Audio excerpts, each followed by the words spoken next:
लड़कियां जिनके साथ ये छेड़खानी हुई है वो यहाँ पर बैठी हैं, तो कोई भी लड़की अपनी इज्जत को दांव पे नहीं लगाती। आज बीजेपी के सांसद को बृजभूषण के ऊपर कोई एक्शन नहीं लिया जा रहा और इन सांसद को तो शर्म आनी चाहिए, डूब मरना चाहिए कि मोदी गवर्नमेंट में रहते हुए आप एक रेपिस्ट को, एक छेड़छाड़ करने वाले आदमी के खिलाफ आवाज नहीं उठा रही हो, उसका साथ दे रही हो। कल को ये तो सिर्फ दिखाने के लिए नारा तो मोदी जी ने दिया था, बेटी पढ़ाओ बेटी बचाओ। नमस्कार, मैं प्रियंका, आप देख रहे हैं इंडिया इंटरनेशनल न्यूज़। लगातार धरना प्रदर्शन जारी है। जो पहलवान महिलाएं हैं भारत की, वो जंतर मंतर पे बैठ चुकी हैं और हमारे साथ कुछ महिला हैं, उनसे हम बातचीत करेंगे और जानेंगे कि क्यों आई हैं। और मैम कहाँ से आई हैं? मैं दिल्ली से आई हूँ। तो जंतर मंतर आने की ऐसी कौन सी नौबत आ गई, जबकि बताया जा रहा है कि भारत में अमृतकाल चल रहा है? जंतर मंतर पे इसलिए बैठना पड़ रहा है हमें आज आके महिलाओं के साथ, क्योंकि जो कुश्ती की रेसलर्स महिलाएं हैं जो कि इंटरनेशनल को में भारत को जाके रिप्रेजेंटेटिव करती हैं, आज उनकी इज्जत का सवाल है, उनकी रेपुटेशन का सवाल है। जब वो हमारे यहाँ की बेटियाँ हैं तो हम सब भी बेटियां हैं अपने घरों में, तो हम उनकी सपोर्ट में यहाँ पर बैठे हैं कि 3 महीने पहले भी वो बैठी थी इसी मुद्दे को लेके, और आज 3 महीने बाद उन्हें फिर जंतर मंतर पे इसी मुद्दे को लेके बैठना पड़ रहा है, पर कोई हल नहीं निकल रहा। क्योंकि बीजेपी के सांसद को बृजभूषण के ऊपर कोई एक्शन नहीं लिया जा रहा। उनके ऊपर एक्शन लेना बहुत ज़रूरी है। इस तरीके से अगर महिलाओं के साथ ये केसेस हो रहे हैं, वो भी इंटरनेशनल जो भारत को रिप्रेजेंटेटिव करती कुश्ती की महिलाएं हैं हमारी, अब उनके साथ इस तरह के हादसे हो रहे हैं तो आम लड़कियां या आम महिलाएं तो सुरक्षित ही नहीं है। मेरा सवाल वही था कि जब गोल्ड मेडलिस्ट महिलाएं धरना प्रदर्शन कर रही हैं, तो आम महिलाएं जो गाँव में हैं, जो पढ़ी लिखी नहीं है, उनके साथ शोषण होता होगा, तो वो कैसे अपनी आवाज़ उठाएंगे?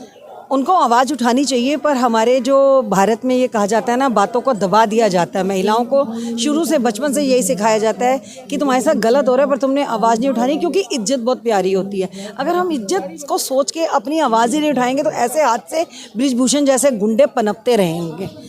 एक दिन तो इन सब की आवाज़ को रोकने के लिए किसी महिला को तो पहल करनी पड़ेगी ना। आज इन बेटियों ने पहल करी है, हम महिला होने के नाते आज उनके सपोर्ट में खड़े। बीजेपी में भी बहुत सारी महिलाएं हैं, लेकिन उनका भी एक सिंगल ट्वीट नहीं आता है इन महिलाओं के समर्थन में। बड़ी शर्म की बात है कि 6-6, 7-7 सांसद हैं बीजेपी में। मुझे तो ये समझ नहीं आती कि आप राजनीति करती हैं, आप राजनीति करिए, पर एक महिला के सपोर्ट में तो खड़ी हुई है। एक ट्वीट तो कीजिए अपनी सरकार के खिलाफ। मेरी जैसी महिला अगर सांसद होती, मैं रेजिग्नेशन देती अपनी सरकार से और इन महिलाओं के साथ आके बैठती। क्यों? क्योंकि सबसे पहले मैं एक महिला हूँ। अगर मैं अपनी सुरक्षा के लिए अपनी आवाज़ नहीं उठाऊंगी तो इन महिलाओं की आवाज़ कोई नहीं बनेगा। और इन सांसद को तो शर्म आनी चाहिए, डूब मरना चाहिए कि मोदी गवर्नमेंट में रहते हुए आप एक रेपिस्ट को, एक छेड़छाड़ करने वाले आदमी के खिलाफ आवाज़ नहीं उठा रही हो, उसका साथ दे रही हो। कल को इनकी बेटियां भी हो सकती हैं हमारी जगहों पे। बृजभूषण शरण सिंह कहते हैं कि जो आरोपी हैं वो सामने आए, वो पीछे हैं, पीछे से बोल रही हैं, तो कैसे पता चलेगा कि आरोपी हैं, कि उनके साथ शोषण हुआ है कि नहीं? मेरी उस सांसद को एक बात बोलना, अगर इस मीडिया के नाते आप बोल रहे हैं तो उनको ये बात जरूर बोलना कि अगर आप साफ छवि के हैं ना, तो आप यहाँ जंतर मंतर पे सबके बीच में आके बात कीजिए। अगर आपकी बात नहीं सुनी जाएगी तब आप बात करना। अगर एक लड़कियाँ यहाँ पर, जो लड़कियाँ जिनके साथ ये छेड़खानी हुई है वो यहाँ पर बैठी हैं, तो कोई भी लड़की अपनी इज्जत को दाव पे नहीं लगाती। उसके साथ कुछ हुआ होगा तो दाव लगाएगी। आप कमरे में बैठ के तो कुछ भी बोल देंगे। आइए ना, अगर आप सच्चे हैं तो आइए मैदान में उतरिए। क्यों नहीं उतरते? क्यों चुपचाप बैठे हैं? कहते हैं कि कुछ लोग हैं जो प्रधानमंत्री जी की छवि खराब करने के लिए इस तरह के काम करते हैं, जंतर मंतर पे आके बैठ जाते हैं, या विपक्ष के बहकावे में आके जंतर मंतर पे धरना प्रदर्शन करते हैं। कौन सा विपक्ष? कौन सा विपक्ष? विपक्ष राजनीति तक सीमित है। अगर कांग्रेस और बीजेपी की बात की जाए तो ये सिर्फ राजनीति तक सीमित है। मैंने अभी एक सवाल किया कि महिलाएं जो अपनी इज्जत के ऊपर कांड होते हैं उनके लिए बाहर अगर कदम उठाती हैं ना, तो उनका भी अंदर से ये चीज़ सोचते होंगे कि यार मैं किसी के कहने पे आके अपने ऊपर इतने सारे लांछन जो लगा रही हूँ, कहीं पर मैं जवाबदेही बनती है कि हमारे साथ अगर कुछ हुआ है तभी हम बाहर निकले हैं। अगर हमारे ऊपर कुछ नहीं होता तो कोई भी लड़की, या वो तुम हो या मैं हूँ, अपने ऊपर लांछन बर्दाश्त नहीं करेगी। वहीं दूसरी तरफ बीजेपी पार्टी से ही प्रवक्ता हैं रेणु भाटिया, अभी कुछ ही दिन पहले बयान दी थी कि ओयो रूम में लड़कियां हनुमान चालीसा करने तो नहीं जाती हैं, वो जबकि महिला आयोग की अध्यक्ष भी हैं। इस पे क्या कहेंगे? शर्म आनी चाहिए एक महिला आयोग की अध्यक्ष को कि वो इतनी भद्दी टिप्पणी लड़कियों के ऊपर कर रही हैं। देखिए, मैं ये बिल्कुल 100% नहीं कहती कि सारी महिलाएं सही होंगी। कईयों के ऊपर घर का प्रेशर होता है, कईयों को अपने घर चलाने होते हैं, कईयों के कई रीज़न होते हैं। ज़रूरी नहीं है कि हर ओयो रूम में जाने वाली एक बिस्तर पे सोती होगी, उसकी कोई और भी तो कमज़ोरी हो सकती है, किसी कारण से भी तो जा सकती है।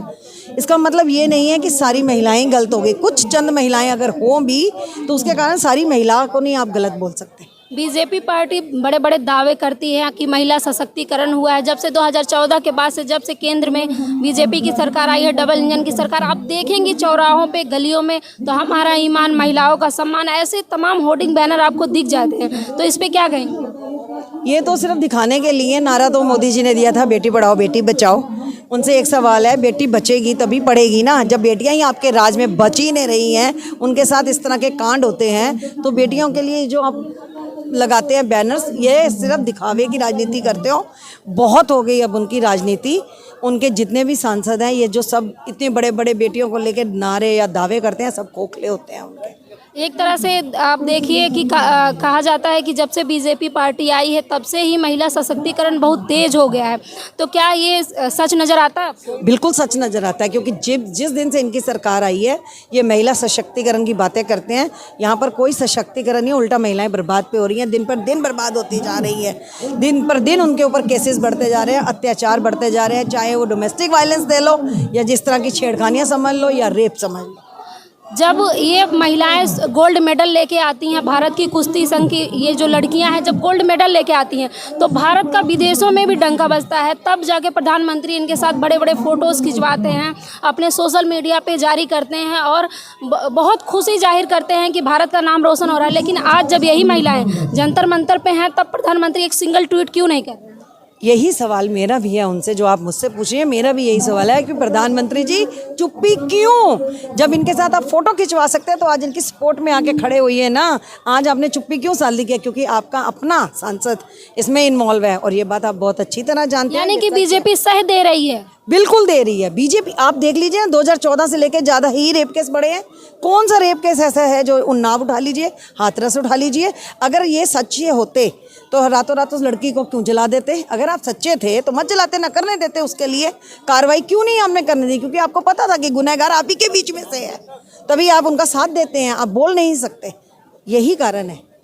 तो देख लीजिए, हमारे साथ ये महिला थी और बहुत ही बेबाकी से अपनी बात रख रही थी कि जब ये लड़कियां गोल्ड मेडल लेके आती हैं भारत के लिए तो 56 इंच का सीना बहुत चौड़ा हो जाता है और बोलते हैं कि हमारी महिलाएं गोल्ड मेडल लेके आई हैं और बड़े बड़े ट्वीट करते हैं, उनके पार्टी की तरफ से ट्वीट आता है। लेकिन आज जब वही महिलाएं दिल्ली के जंतर मंतर पर बैठी हैं तो पार्टी की तरफ से चुप्पी साध ली गई है। इस खबर पर आपकी क्या राय है, हमें कमेंट बॉक्स में ज़रूर बताएँ। धन्यवाद।